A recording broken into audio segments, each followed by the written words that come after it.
Y justamente para aclararnos y profundizar más al respecto de lo que está sucediendo en la economía y las finanzas internacionales, agradecemos que nos tome la llamada Luis Fonserrada. Él es director del Centro de Estudios Económicos del Sector Privado de México para hablarnos justamente de esta situación económica internacional que se vive en la actualidad.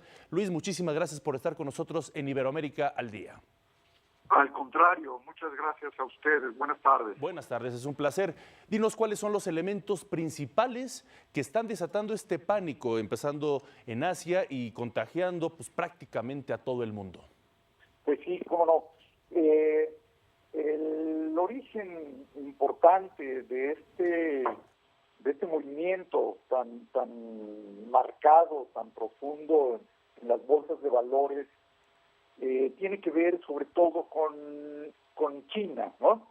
Claro. La economía china desde hace muchos meses viene mostrando una pérdida de competitividad, tiene que ver con un incremento importante de sus salarios desde hace ya 2 o 3 años. Sí. Esto ha llevado a que las ganancias en las inversiones sean menores, ha llevado a un menor dinamismo también de las exportaciones. Las autoridades chinas han intentado llevar a cabo algunas medidas compensatorias, pero no han tenido mucho éxito. Entonces, yo diría que es una combinación de caída en el rendimiento del capital que desanima a los inversionistas, pero además se sabe que hay algunas complicaciones en el sistema financiero chino, lo que también pues alerta a los inversionistas y buscan sacar sus recursos de China. Esta salida de recursos ha sido, Omar, extraordinariamente importante.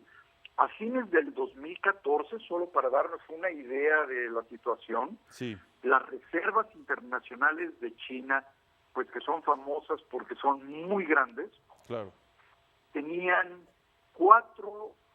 prácticamente 4 billones de dólares, es decir, 4 millones de dólares. Las reservas más importantes del mundo, prácticamente. Las más importantes, efectivamente. Y hoy, en enero, al día de ayer, estaban en 3.3, es decir, han perdido casi 700,000 millones de dólares. Es decir, lo que ellos han perdido equivale como a 5 veces nuestras reservas internacionales. Si hubiéramos perdido todas las reservas en México, había que multiplicar eso por 5 para ver el tamaño de la pérdida de las reservas chinas, ¿no? Impresionante, es muy importante, es muy significativo. Y se calcula que puede perder rápidamente otros 100,000 millones de dólares al menos, lo que lo debe dejar, de todas maneras, con unas reservas enormes, ¿no?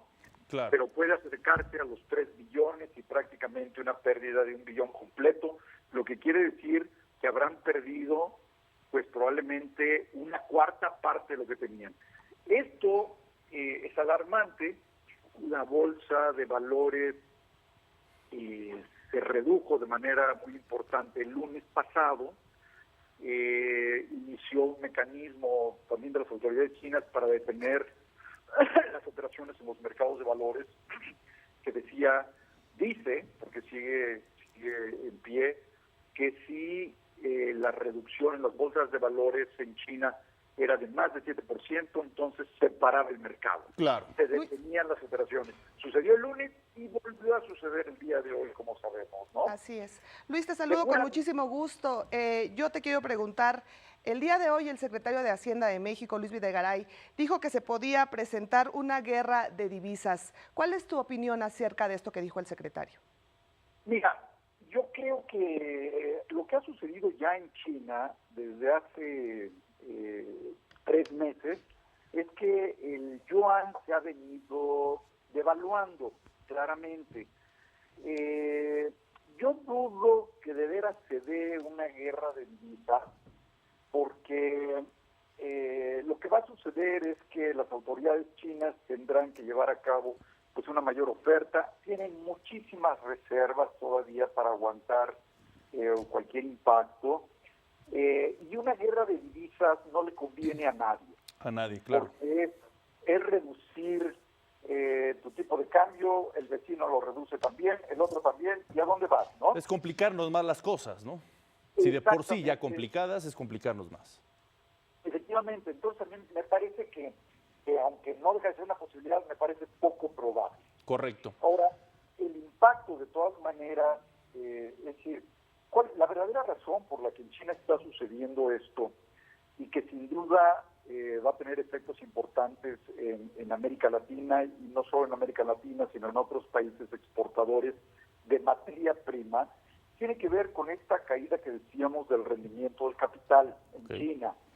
Al no haber el rendimiento esperado, pues se van a ir reduciendo las inversiones, y eso sin duda también lleva a que haya venta en las acciones y por eso la caída.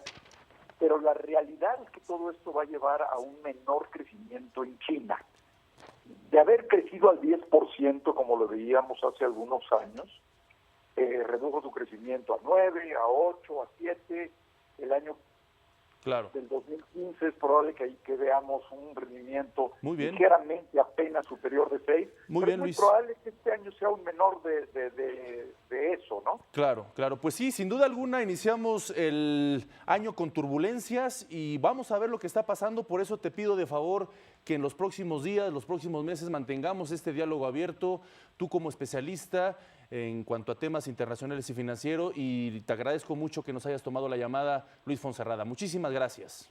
Al contrario, muchas gracias a ustedes. Buenas tardes. Un cariñoso abrazo. Hasta luego. Más información.